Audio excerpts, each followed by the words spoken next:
welcome. In front of me is a Tecno Camon 18 Prime. And today I'll show you a couple tweaks and tricks you can do on this phone. So to get started, we're going to begin by opening up our settings. And in here, I'm going to start off with the display section. So there we go, display and brightness. And right here we have a couple things like the dark mode or light mode. And by default the device will be obviously in light mode, so you can change it to things like the dark theme if you want to. But under that you also have a bit of a better option as schedule option. So this will allow you to select either schedule or select it to be automatically switched from sunset to sunrise. And moving on to the next option, we have the refresh rate. This device does support 120 Hz refresh rate. By default it will be set to auto switch.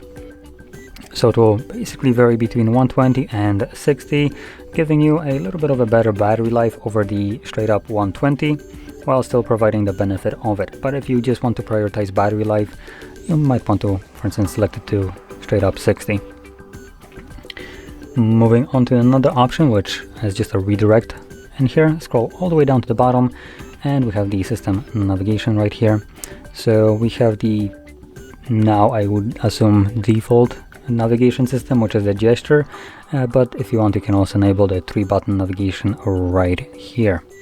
And we do also have a little bit more settings for gesture. So if you tap on more settings, we have the back sensitivity, which defines how sensitive the gesture is, so where your finger needs to be to activate the gesture. And when you start swiping it never mind, it doesn't give us any indication. Some other devices have this like blue line right here that signifies where when your finger is in that line, it will activate a gesture, though here is just low or high. Anyway, moving on, we have, let's just quickly get back to the main settings and navigate to special functions, and here we have the smart panel. And this I believe is turned off by default, so you might want to enable it.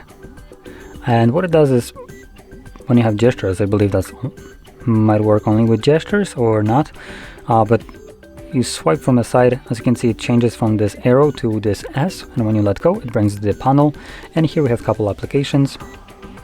You can swipe through it. You can also edit what applications are visible right here, and we also have a couple other shortcuts like QR scanner, locking the device, sharing, screen recording, and so on.